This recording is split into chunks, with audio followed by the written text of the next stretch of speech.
off the bow rail before it disappeared into the water.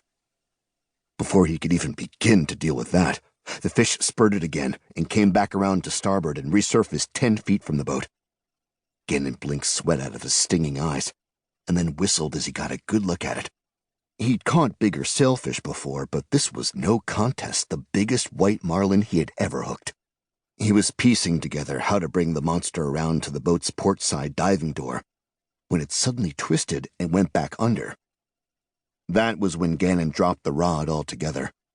The reel clattered against the deck as he grabbed up the thick monofilament line with his gloved hands and began tugging the huge fish in hand over hand. He had it just off the hull, holding the banjo-tight line firmly with his left hand, and was kneeling down on the deck lifting the gaff with his right, when he felt it give one more mighty thrashing spasm. "No!" Gannon screamed out as the frenzying line gave a funny jerk and the weight suddenly and completely disappeared on him. He groaned as he stood and lunged over the gunwale with the gaff. But the huge fish was already gone. Gannon watched broken-hearted as its immense, beautiful tail, already 10 feet deep and counting, waved bye-bye down in the clear water as it dived. Spit the hook a foot away, Gannon thought in agony as he slammed the gaff down loudly against the deck. He glanced forward at the jagged, now useless piece of metal clamped to the bow rail that used to be his radio antenna. After busting up his boat! He lifted the sea rod and reeled in nothing, and shook his head in furious disgust as he stared at the empty hooks. "Fish 1, Gannon less than Zippo," he said, and after a moment began laughing as he looked for a towel.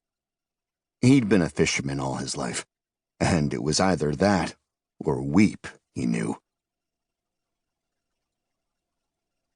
2. The sunset sky was glowing like a sheet of gold leaf by the time Gannon reeled in everything and got all the gear and tackle packed up and stowed tight. After he washed up in the head, he went back up into the flying bridge and set the GPS for Cooperstown on Little Abaco to the south. Cooperstown was actually a little out of his way as he lived farther south and east out on Eleuthera Island, but with the radio antenna MIA, he wanted to be near shore by the time it got too dark. He slipped his face shield up and his Costa polarized shades on, and opened the boat wide to about 30 knots. Through the breeze, the sky began to lose its glow, and the endless plain of water took on the dark metallic tone of tarnished silver. Even for a Monday, the fishing lanes northwest of the Bahamas were deader than normal, the horizon empty in every direction. In fact, the only other vessel he got a glimpse of all day was a faint outline of a container heading west to Florida that morning when he started out. His thoughts drifted to dinner.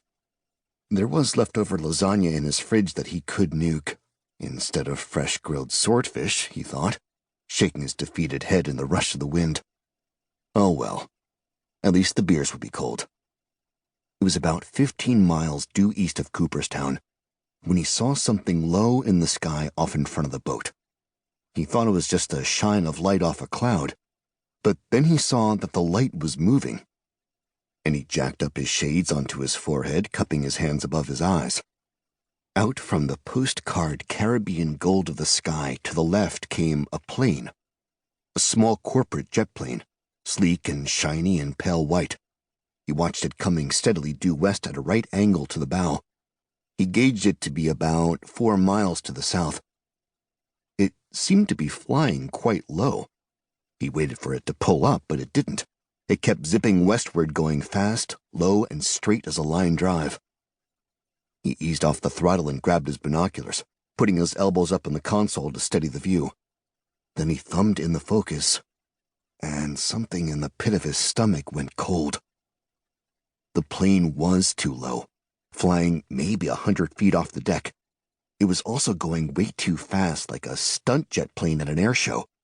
It almost looked like a guided cruise missile rocketing just above the surface of the water. Where had it come from? Gannon wondered, turning at the waist to keep it in the glass. There weren't any airports to the east. Hell, there wasn't anything east of the Bahamas. Maybe it had just left out of Marsh Harbor Airport? It was directly off the front of his bow when he realized he couldn't hear its engines.